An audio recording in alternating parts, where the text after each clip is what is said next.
All right, let's talk about your 30s. This decade, man, it feels like life just decides to throw everything at you all at once. You're finally making some decent money and then bam, you're staring down the barrel of mortgages, retirement accounts, maybe even kids' college funds, and they're all screaming for your attention. It can feel absolutely overwhelming, but we're gonna break it down and make sense of it all. And honestly, has a truer sentence ever been spoken? This quote just nails it. You get paid, and before you know it, your money is just gone, pulled in a million different directions.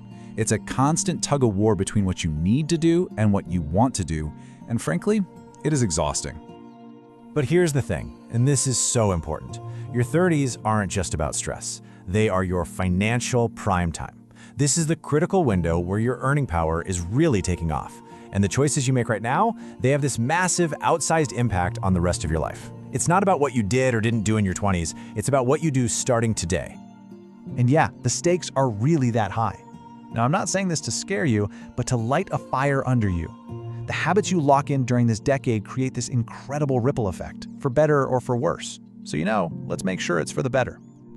Okay, first things first. Before we can even think about growing wealth, we have to build a solid foundation. These first few milestones are all about creating a kind of financial fortress, something that protects you from life's inevitable curveballs and gets rid of that day-to-day money stress. I mean, seriously, what a perfect way to describe consumer debt. High-interest credit cards, car loans, personal loans, it's all just financial quicksand. It's actively working against you, dragging down every single dollar you earn and adding this layer of constant, low-grade panic to everything.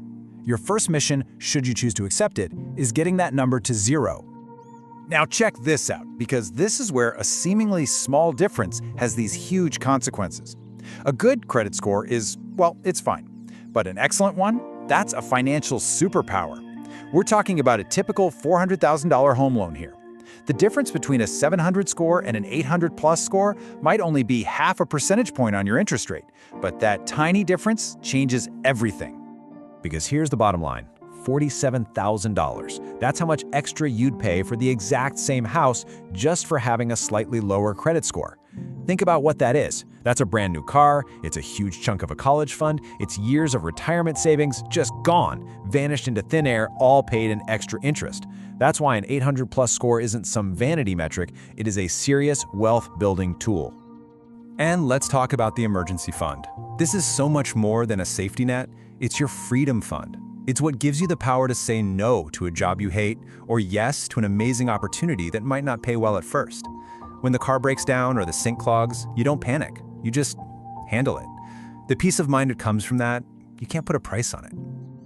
All right, so once your fortress is secure, it's time to go on offense. The defense is set, now we play the long game. These next few milestones are all about looking ahead, strategically planning for the big stuff, retirement, family, and building real, long-term wealth. So here's the big benchmark you hear about all the time. The rule of thumb is to have 3 times your annual salary saved for retirement by the time you hit 40.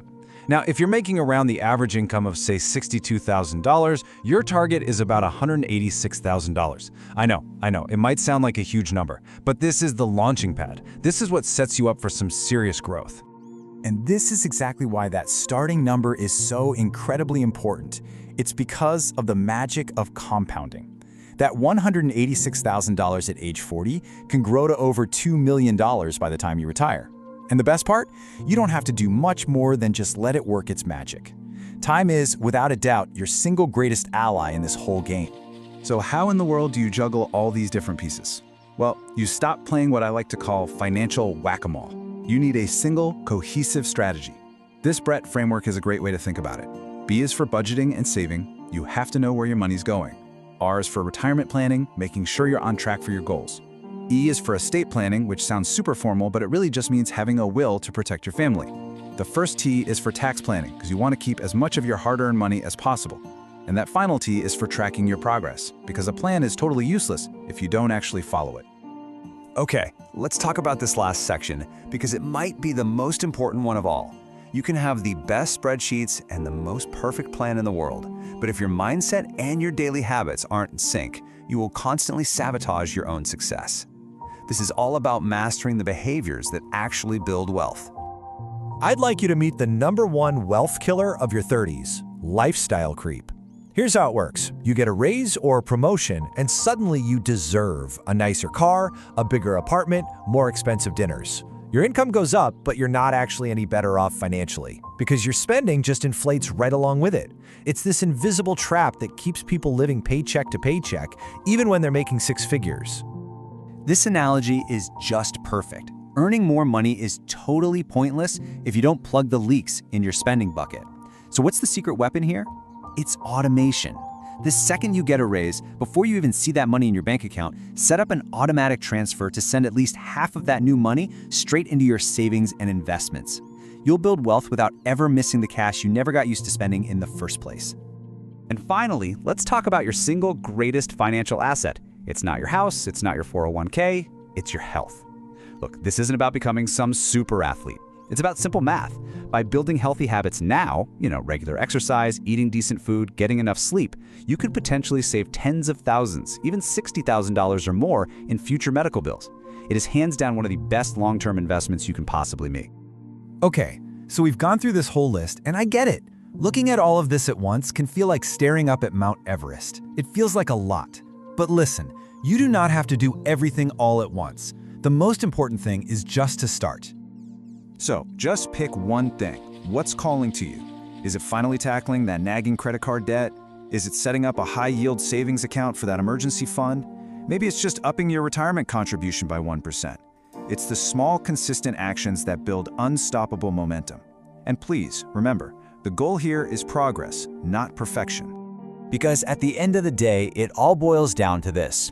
The financial future you dream about isn't some far-off, abstract thing. It's the direct result of the small, intentional choices you start making right now, today. So what's it going to be? What's your first step?